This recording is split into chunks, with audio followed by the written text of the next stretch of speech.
Kacau nih. Mobil yang awal yang mati, kaca dipecahin. Orang udah minggir. Viral aksi arogan rombongan pengantar jenazah pecahkan kaca truk, padahal sudah minggir. Tengah ramai detik-detik video yang menarasikan aksi arogan para oknum pengantar jenazah saat iring-iringan dengan sepeda motor di jalan.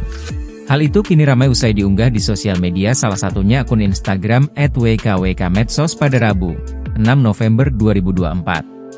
Viral aksi arogan pengantar jenazah, pecahkan kaca truk di Cilincing, tulis keterangan pada unggahan.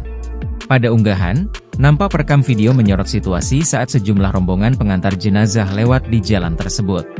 Sopir truk itu geram atas ulah oknum para pengantar jenazah yang nekat memecahkan kaca mobilnya, padahal posisi kendaraan sudah minggir. Kacau nih, mobil yang mengawal yang meninggal, kaca dipecahin, orang udah minggir, ungkap sopir truk dengan kesal. Di video lain, sopir truk kontainer itu terlihat menunjukkan kondisi kaca pintu mobilnya yang retak dan spion mobil yang terlepas. Usai ditelusuri, unggahan pertama kali dibagikan oleh akun TikTok @kiwongdm pada Rabu, 6 November 2024.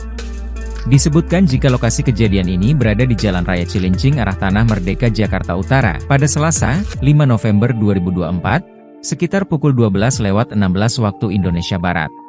Video yang berdurasi 37 detik ini pun kini ramai ditanggapi oleh warganet. Kacau nih. Mobil yang awal yang mati, kaca dipecahin. Orang udah minggir. Download Tribun X sekarang, menghadirkan lokal menjadi Indonesia.